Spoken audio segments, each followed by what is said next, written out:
My name's Adele Onyango, and welcome to another episode of Legally Clueless. No, seriously, I have no clue what I'm doing, but I'm pretty sure I'm not the only one. Hey you, welcome to episode 292 of Legally Clueless. Thank you so much for rocking with the family. This is what's coming up a little later in this episode. So I was coordinating for this wedding, and actually happened to be a family friend as well. And I caught the bouquet because I was one of the single girls. And I was like, okay, this is getting real. This is getting very real. And the next year I was engaged. So I happened to meet my husband that year. We were set up. I'm a firm believer in being set up. Yeah, the way the Asian community does it, guys, they are onto something. Everyone on the inside just wants you to come in. Yeah, come get married. It's wonderful. Start a family. It's what you should do. That's the dream. Then when you're inside, you're just like, oh my God, what did I get myself into? Is this it? And even when you're going for like bridal showers and you try and tell people the truth, people look at you like, why are you being so jaded? Why are you being so negative? You know, you're supposed to talk about things like they're all rosy. And I'm just like, oi, okay. That is part one of Njoki's story. Trust me, this one is definitely one for the books. But before we get there, if you're new to the family, welcome. Audio episodes like this go out every single Monday. On Wednesday, we have a podcast show called Midweek Teas. And on Fridays, we have Ask a Therapist, which is a show where you get to send in any question you've ever had for a therapist, and it gets answered by a therapist. In the show notes, there's a link for you to send in your questions. There's a link for you to officially join the family by going to our website and signing up for our newsletter. And there's links to our YouTube channel that's busting with so much happening over there. We have 2 series currently going on, our East Africa tour and a series that is celebrating bold African women. I'll tell you more about that in a bit, but right now, I hope you're doing well. I hope there is a lot of peace and love surrounding you as we edge to the end of the year, which is one of my favorite times. I think I should start my Christmas countdown, honestly. But back to this episode, stay listening to the very end to hear a very special and famous person with a message just for you. Lupita. It's Lupita Nyong'o. I can't hold it in. It's Lupita, okay? Super excited about that. Back to our tour. During our East Africa tour, I got to go to the land of 1,000 views because it's got 1,000 hills, Kigali. I've obviously been there before, but most of my trips, I think I've been there twice before this tour. And both those moments, I was stuck in the hotel because it was purely conference work, very minimal exploring, but not this particular tour. This particular tour, I went everywhere and anywhere across Kigali. I made so many friends. And in this week's episode, while we went adventuring across Kigali, we got to learn where traditionally Rwandi's women kept their secrets. Very interesting culture lesson. And we also got to meet Solange, one of the alumni of the Mastercard Foundation's Scholars Program. You can watch her story on our YouTube, but here's a snippet of it. Because I was born with poor family, so my life was being challenging because you don't have enough food. And then I didn't get chance for knowing or being with my father. I was being with my mom only. Okay. So even we didn't have the area where you can cultivate. So how I can live there, I was performed the second job, like carrying loads in order to get food and even money. So the life was being challenged to me and my family. And so, did you manage to go to primary school in Gicumbi? Yes, primary school, I was studied there in Gicumbi. So, in order to study well, I have performed those second job. Yeah. In order to get, when I have been paid the income, the money I got, I was buying school's materials. Sometime I was bought the food in order to survive. So the primary studies, it was performed somehow difficult. Yeah. What loads are you talking about? Was it like most of time I was carrying fertilizers for other people who have cultivate. Yeah, who have like farms. Yeah, or land. That's how you got through primary school. And how did you perform? So I have been blessed for being Intelligent, yes, own it. Yeah, I didn't get any opportunities for revising my studies during primary, but when the teachers has teaching us, Yeah. I have to memorize. Yes. Then I was performing well in the class. Yeah. I didn't get chance for joining boarding school because of poverty. I was joined 9 years education because of economy. Money, yeah. Man. I have tried to find scholarship when I was joining O-Level. Okay. Ordinary level education. Of course, the Mastercard Foundation scholarship. The headmasters of the school I was educated he was informing us those girls who have performed well in the class, there is opportunities becoming. So you may give us document. The document required was parent ID, report. Then I have tried my best. I have been blessed for being selected. In that time, I was hopeless for life, even for continuous studies, because even I was studying that time, it somehow struggled or difficult. I got the school's materials. The teachers, they are giving me school notebooks because I was performed well. Always I was being the first one in the class, because when we were applying those scholarship of Mastercard, we have submit telephone number. In my family, there is no one who had those telephone. Yeah. I was recommending my teacher to submit her phone. Oh, okay. So she's the one who come to see me at my home. Then they told me I was celebrating too much. I was hugging her. Did you know what you wanted to study in life? What you wanted to become? What was your dream then? My dreams was being a doctor. Okay, all right. So then I was focusing those studies which is related to doctor, to medicines like chemistry and biology. Yeah. I was performing it well. And so, which university under the scholarship did you pick? Yeah, I was dreaming to join the University of Rwanda, but I didn't get those chances. Yeah. I was studied at Ines Ruhengeri, but before of joining university, I was dreaming to study University of Rwanda. It was not complicated because we go to study as a team. The many colleagues of high schools we were gone as a team. Okay. Because we got same scholarship of Mastercard. Okay. So even most of classmates, they are Mastercard Foundation scholars. So I was studied biomedical laboratory science. Whew, that sounds hard. It's not complicated too much, but somehow. As I said earlier, watch our adventures in Kigali on our YouTube channel. A link to it is in the show notes. And of course, a big shout out to Mastercard Foundation and FAWE for partnering with us on our East Africa tour. Now, on to the next. I know incredible women, and I'm very happy to say that because women are pretty awesome. One of them has, in 1 year, saved over 4,000 women and girls. Yes, that is pretty badass.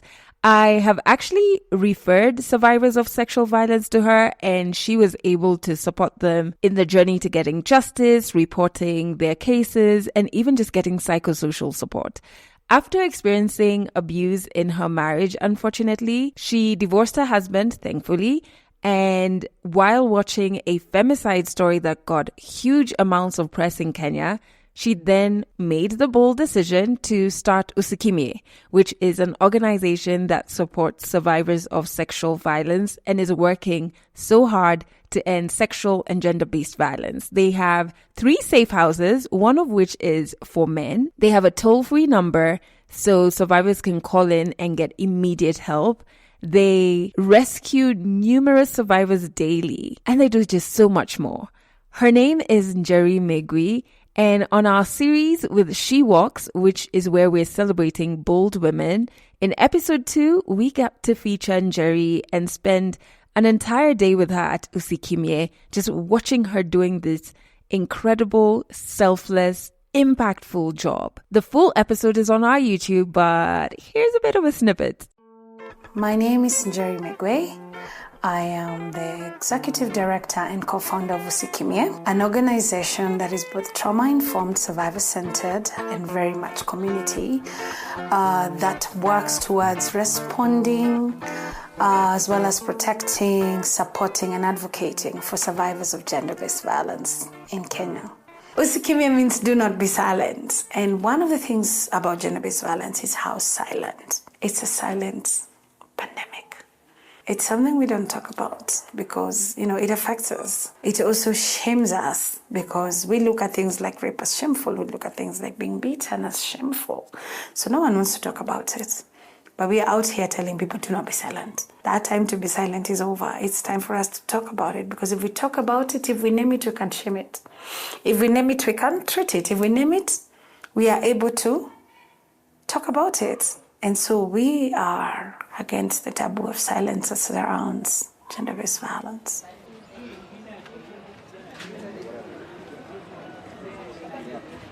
Our journey to come into Soweto is a journey of Usikimye, really. Usikimye started as an online platform in 2019 after the death of Dr. Ivy Wangeshi. Her death led us to, that realization where you're like, somebody has been killed and people are making jokes and you're like, wait, what do you mean katana shoga? Like, how is this funny? Like, somebody's dead. And we thought, hey, what if we set up a platform where we educate the masses? So you can catch the full episode on our YouTube channel. A link to it is in the show notes. And just in case you're wondering what She Walks is all about, it's an incredible initiative by Johnny Walker, spotlighting and celebrating women who are making bold choices that are impacting communities. We have 2 episodes out. Episode 1 I told you about last week, which was Angela, who is on a mission to install sanitary pad ATMs across Kenya. And then now, episode 2, we have Njoki, who's just doing, such necessary, impactful work. So make sure you watch the episodes, and it could fuel that She Walks energy in you. Let's jump into 100 African stories. Now, I've said this so many times before. I love hanging out and hearing from women who are older than me, specifically older than me in terms of decades or floors. So I'm 35, so I really enjoy hanging out with women in their 40s, 50s, 60s, 70s. Bring them on. The ones I've had the honor of hanging out with are so entertaining, first and foremost. They're so real, so insightful. They have shed off all the shame society tries to put over women. And it's always so wonderful hanging out with them because they're liberal with knowledge. So I'm so glad that the storyteller in this episode, who is Njoki, is sharing her story that are in the form of reflections on love, marriage, grief, therapy, motherhood, and so much more as she turns 40. 100 African stories on Legally Clueless. Stories from Africa.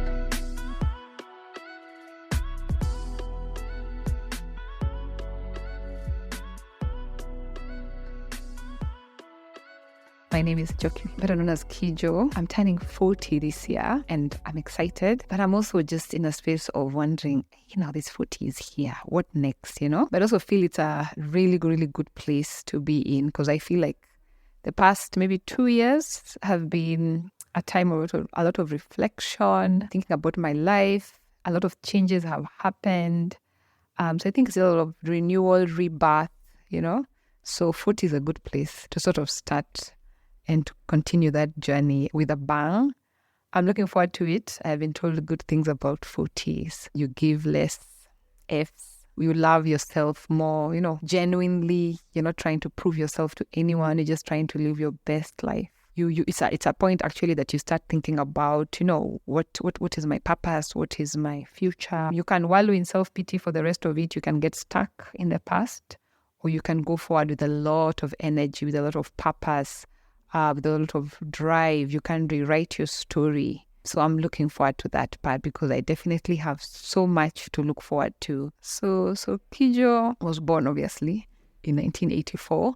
I believe it's a really cool year. I've always felt it's a very special year. The last born in a family of 4 was born in a family which had a prominent name, and that name had always been my identity of sorts. It was always one of those names that you could drop somewhere and get people's attention. I've always, tried to find my place in the family as the baby of the family. The one who is told to just sit there and just be, but yet you want to say something, but you never really have a voice. So I grew up very defensive and always wanting to find my spot somewhere. And even growing up, everybody used to tell me I could be a lawyer because I used to argue myself into anything and out of anything. And that was good. I grew up in a great family, 1 father, 1 mother, 3 siblings, and it was a very loving home, very hardworking parents who always pushed for me to work hard in school, get good grades. They always believed in the good grades would open up the opportunities for me in life. And I did that. I followed. I think I was an obedient child. I could be rebellious sometimes, but I was always within reason because I didn't like getting into trouble. I didn't like being, even the thought of being beaten used to be like, I'm not going down that road. So I stayed on the straight and narrow. I went to high school, did my primary, went to uni. Then just after uni, just before I graduated, I lost my dad. And that was pretty sudden. And he was the first person who, of course, was very close to me, a first family member to pass on. And it was quite a shock to our family. My mom had just retired. So I think she was looking forward to spending, her retirement days with all the plans for the future with my dad. It also happened that I was with him when he collapsed. So for me, I always asked myself, why was I the one there? Why did I have to be in that space? And also for me, I was looking forward to spending my adulthood with him because I always felt like he was that parent who was there to watch over me, to instruct me, to guide me.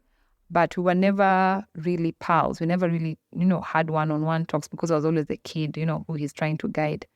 But I'd seen him guiding my older sister. So I was looking forward to that part when I'll graduate, we'll start talking about work, career, boys, him walking me down the aisle. I had this whole idea of how our future would be. So I was caught off guard. And I think at the time I was trying to be strong for my family. And so I don't think I really grieved properly. When I look back at it, I don't think I grieved properly. And I think I also built a wall, a defensive wall about getting close to anybody. And I think maybe also male figures when I think back, because when I think about my relationships after that with men, it was always I could get to a certain point, and when I feel like I'm getting too close, then I would just build a wall and I would break it off. I would walk away, And I used to just be like, what is it? I'm in my 20s. Why am I getting, into any serious commitments?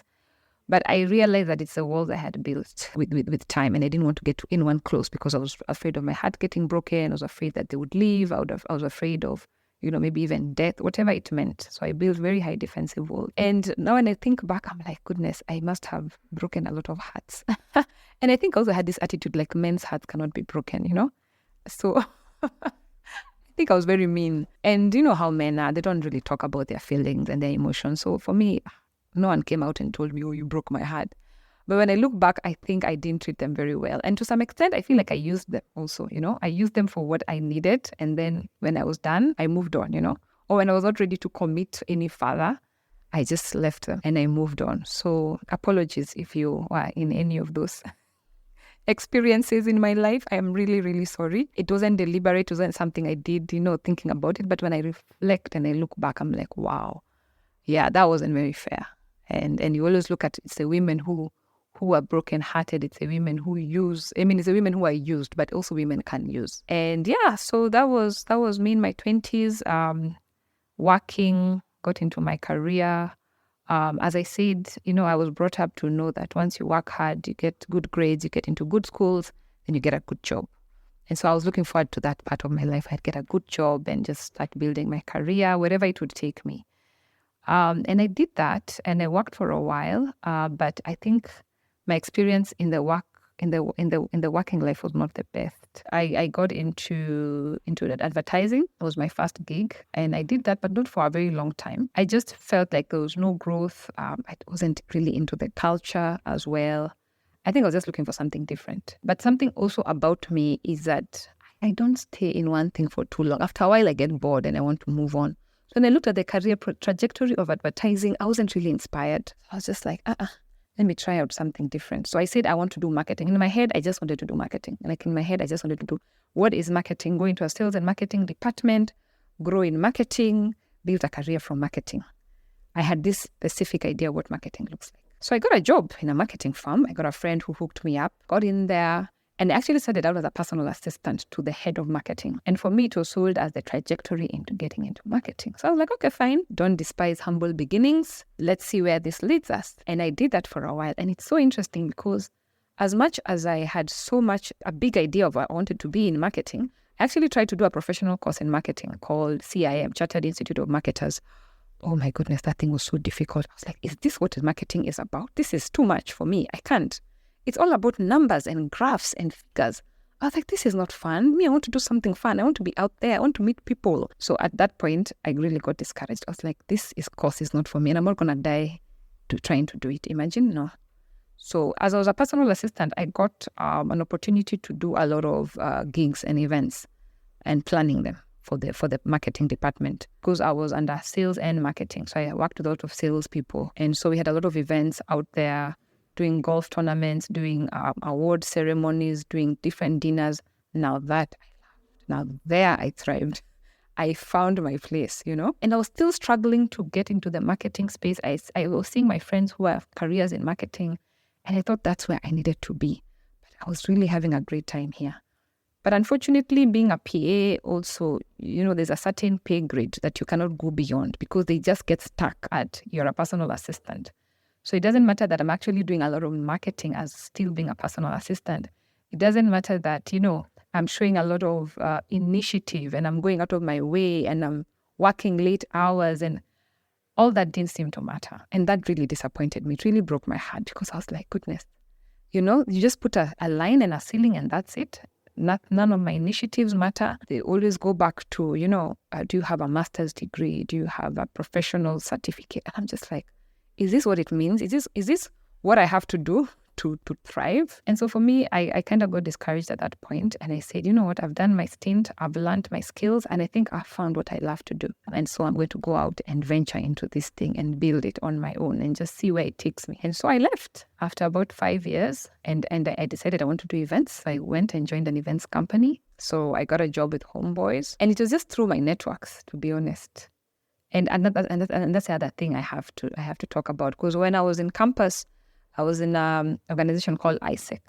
And ISEC is a student-run organization that is exchange-based. So you send interns out to other countries, other interns from other countries come and work for companies here. And that experience really taught me how to network, how to do sales, how to talk to people, and kind of prepared me for just, this sort of corporate life, not everything about corporate life, but at least I had some stints, especially bringing in interns, putting them in companies. For me, networks are a big thing. Like I can say every job that I have gotten from the beginning has been through my networks.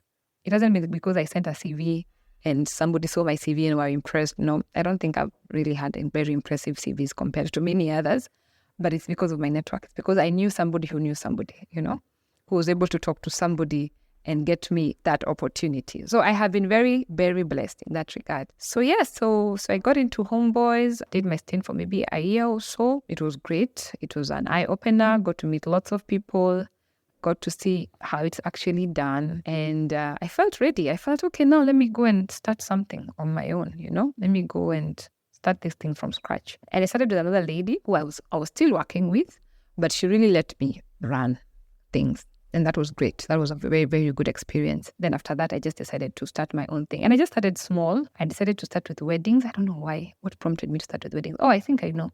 I was single and in a space of wanting to get married. And I think I was still so amazed by weddings. Like, oh my God, wow. And they'll get married. So I was excited by weddings.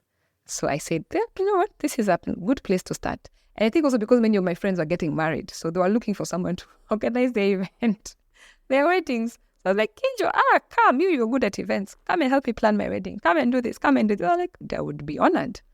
And that's how I started with weddings.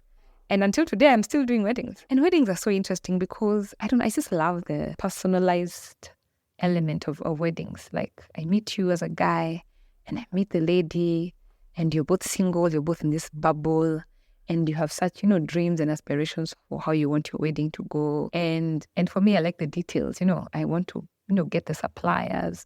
I want to bring it all together. I want to hear your dream and your vision. I want to work with the budget that you have. I want to try and give you the best, and work with the best of the budget, what your budget can give you. I want to talk to some different suppliers. I want to go out there and interact with them. That's what I enjoy to do. And some people just do not like that. It's just like, how do you do that? And I'm like, imagine, I just have a knack for it. What can I say? So I think my business administration background helped me with that. Business management, business administration, planning, organizing, overseeing employees, overseeing suppliers, just making sure everybody's doing their work, putting everything together in a plan, putting their budgets together. Yeah, and then just executing it on the day and just making sure everything runs from beginning to end. And you as a bride and a groom don't have to worry about the details on the day. Your family members don't really have to worry unless they want to. But really, I'm on the ground and I'm making sure everything is happening. I can do any event. I can do birthday parties, I can do corporate events, I can do weddings, because events are events. It's just about putting together something. You give me a brief, I want to have a golf event for clients. Where do you want to have it? Go to the venue, book it. Do you want to put some advertising out? Like, it's very straightforward. It's just about putting all the elements together and, doing it within the timelines and working with the budget that you have been given and just work with what you have. So I can do any event. It's just that I guess just by chance, maybe because of my peers who are always getting married, I have just been in the space of weddings. Because there are different elements to wedding planning. So you can do a wedding from the very beginning where the client is like, I'm getting married in a year and I want you to help me plan everything from the beginning to the end. And then there's someone you're called in where the couple has done all the planning, but they want you to come in maybe a week to just coordinate the last part, because they're probably very busy doing, the last minute preparations. And so you come in as a coordinator the last week and not on the day, just to make sure everything, goes smoothly. So I was coordinating for this wedding, and actually happened to be a family friend as well. And I caught the bouquet because I was one of the single girls. And I was like, okay, this is getting real. This is getting very real. And the next year I was engaged. That is how real it was. And at that point, I don't even think I was dating. I don't think I was dating my husband at that point. I don't believe I was. But by the next year, same time, I was engaged. So I happened to meet my husband that year. We were set up. I come back to that as much as I didn't want to make it obvious that we were set up. We were set up. But I also I'm a firm believer in being set up. Yeah, the way the Asian community does it, guys, they are onto something. Because I believe that by the time people who love you are bringing you together, they have your best interests at heart. By the time they're picking somebody out for you, they themselves think that person is great. They approve of them. And so you already have someone who has done your fact checking, done your background checking for you, cares for you. So by the time they're bringing them forth, it must be a good person. And I actually believe in that. So yeah, they set us up. It worked out. We dated a couple of months. After a few months, he proposed. Started planning our wedding. And yes, of course, I planned the wedding, definitely. And it was a destination wedding. I wasn't going to do a wedding in Nairobi. I was done with Nairobi. I was done with wedding venues. I had seen too many of them. I was like, no, I'm not seeing myself here. So we went to Diani, and it was so good because it was the year that the STR was launched. So as apprehensive as people were about having a destination wedding, why are you going so far? Who will attend? The train came just in time. And we had a coach, I think, and a coach and a half full. I had planned for 200 people. I had 250. So I was oversubscribed at a destination that was apparently very far for people to come to. But I'm blessed because the SGR opened up. So it was very easy for people to get on the train and to come. And everybody was so excited. It was really good vibe. Like everyone who needed to be there was there. And that was always my dream. I just don't want to have a wedding where I just have people for the sake of having people. Yes, of course, your parents will want to invite guests that you might not know. But for me, I was like, even as you invite them, then the ones who will come are the ones who are meant to be. Because I just wanted good vibes. I just wanted guys to have a really good time.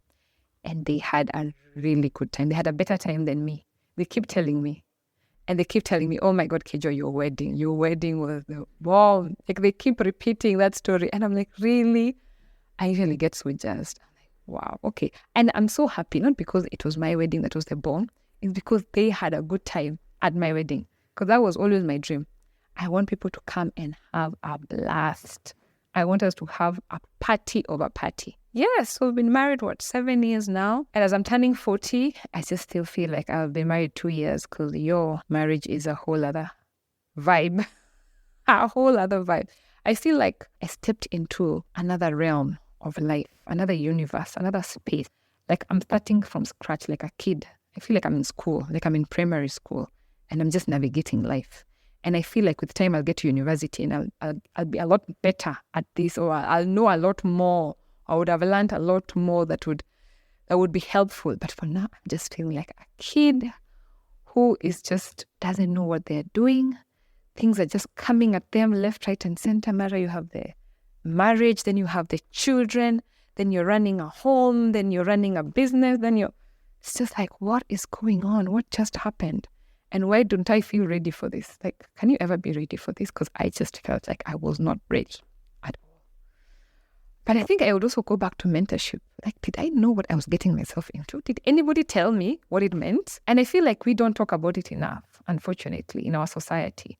I feel like, it's a fly. When you're inside, you want to get out. When you're out, you want to get in. Everyone on the inside just wants you to come. Yeah, come get married. It's wonderful. Start a family. It's what you should do. That's the dream.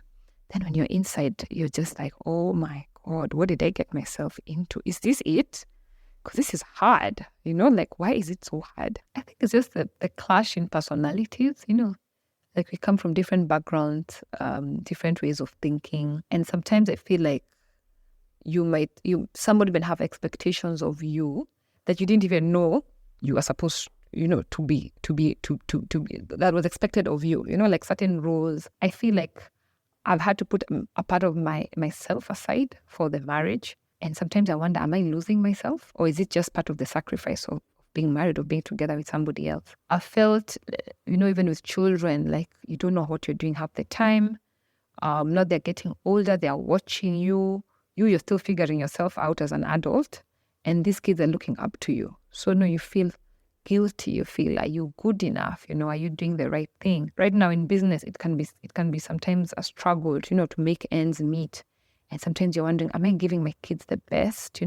Maybe I want to take them for extracurricular activities and you just don't have the money. And you're like, am I giving my kids the best? Am I disappointing them? Am I a failure, towards them? Because I'm not able to do certain things for them. Yeah, and then also, am I being a good enough wife? I have my issues, I have my weaknesses. How is it affecting my husband? Am I also getting the best from my husband? Is he giving his all? Is there something that is stopping him from giving it? Is our relationship where it's supposed to be? Are we getting the best out of each other? Yeah, and the future, looking into the future, like where is this going? What can we look forward to? What are we building together? As an individual, where am I in all this? Like, who is Kijo? Kijo is still that fun, loving person, that person who is out there, that person who loves to be there for people, likes to help people. But now I feel like maybe I don't have enough time for that. Or if I'm doing that, then I'm not having enough time for my family. Like it's almost like I have to choose. And I guess they say it's about finding a balance, but the balance has not been found. We'll find it maybe in the future. But currently, it's like navigating some really rough waters. But as I said earlier, it's just like, there's not enough information about what you're going through. And I always talk about it with one of my very good friends. And you're always like, why didn't anybody tell us this? And why is it so hard to tell people this? And even when you're going for like bridal showers and you try and tell people the truth, people look at you like, why are you being so jaded? Why are you being so negative? You're supposed to talk about things like they're all rosy. And I'm just like, okay, maybe it's just me. Then maybe it's just me. Maybe it's just my experience. But I know it's not just me. It's everywhere. It's my peers. We talk with my peers. I see my friends. I see guys who have gone ahead of me. I see their struggles. And I'm just like, guys, we're not talking about this enough. Why are we not talking about this enough? So I think people have just become complacent. They've just accepted that, you know what, this is a crazy. This is what I got into. Let me just navigate my way around it and, make the most out of the situation. But I think if people were just more open and honest, and that's why I thank God for this generation of podcasts and interviews and people talking about real life. I'm just like, finally, guys, let's talk about real life. Let's talk about real things. Let's talk about real struggles, because we are all struggling with one thing or another, whether it's our mental health, whether it's our family dynamics, whether it's our career, whether it's our marriage, whether it's our children. We are all struggling with something. So can we just talk about it for real? Can we talk about miscarriages? Can we talk about how hard it is to get kids? Can we talk about how marriage is difficult, how you really need to think about your choice of spouse before you get there, and there's certain things you need to look out for when you're doing it. It's not just about love, because the love will fade and the realness will check in. And then you'll be like, okay, this is too real for me. So do I leave or do I stay and just deal with the realness? But even as I'm staying, what am I staying for? And what's my posture? And what's my attitude? And what am I contributing to this? How am I going to make it better? Will living be the thing that makes it better? Probably not, because you're still going to go and face other things out there. You're still going to probably get into another relationship, because we are meant to be in relationship as human beings. I think that's how we were just created. So you can say you want to be alone, yes, but you won't really want to be alone, because somebody's going to come and talk to you. You're going to fall in love again, because you can't help it. You're human, right? There's that connection that's always going to be there. But even when you get into that other relationship, is it going to be perfect? No. And for me, I think that situation has gotten me into therapy. It has gotten me into reading more. It has gotten me to talking more. It has really gotten me to introspect, like, oh my God, I think I might be a really awful person. I may not think it, but from the way things are going, I may not be a nice person. And so I need to find out, why am I not nice? Why am I hard to live with? Why is it hard for me to raise kids? What is it about me? What are my failures? And what can I do about them? For me. And if that translates to the other person getting affected positively by it, great. If my kids become better for it, great. But it has to start with me, for myself. Also, I got married. And so for me, from a long time ago, and that's why I think I also go back to my childhood trauma, I knew that I needed to be a stay-at-home mom. I don't know why, but I knew in my heart of hearts, I am going to be a stay-at-home mom. I don't even, because I didn't want other people to take care of my children. Catch more African stories in the next episode of Legally Clueless. How wonderful was that? And that's only part 1. Part 2 is going to be out next week in episode 293. Listen, I cannot stress how thankful I am to Njoki for being so liberal with her story, with her insights, and like so much more, It's interesting how things like marriage are presented as being very automatic, necessary, easy, And as a divorcee, I have been thinking of doing an episode on marriage, but let me tell you, it'll come when it comes. It's still marinating. But I have so much I want to share with you. Part 2 of Njoki's story will be out next week and has even more gems. Listen to this. But also just the fact that you get children. Also, children take a toll on you, because your body changes, right? Your physical changes, your hormones change. Your brain changes. The chemicals in your brain are just all over the place. Again, something you're not told when you're getting into it. And you have to go through it to understand it. You've heard of postpartum depression, right? But in the meantime, you can share your thoughts on Njoki's story, part 1 of it, in the comments of the platform you're listening to this on. Remember, if you're in the Greater East African region, you can catch us on Trace FM.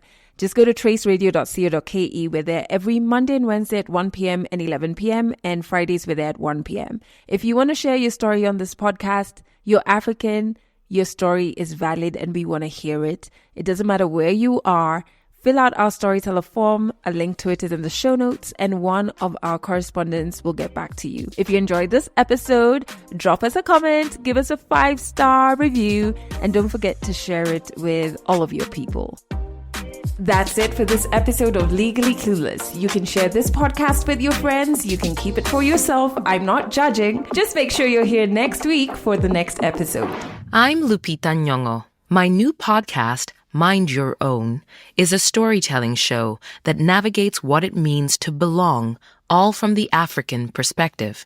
We're going beyond the headlines to dive into nuanced, intimate stories from Africans around the world. I'm so excited to bring this show to you. Listen to Mind Your Own on Apple Music.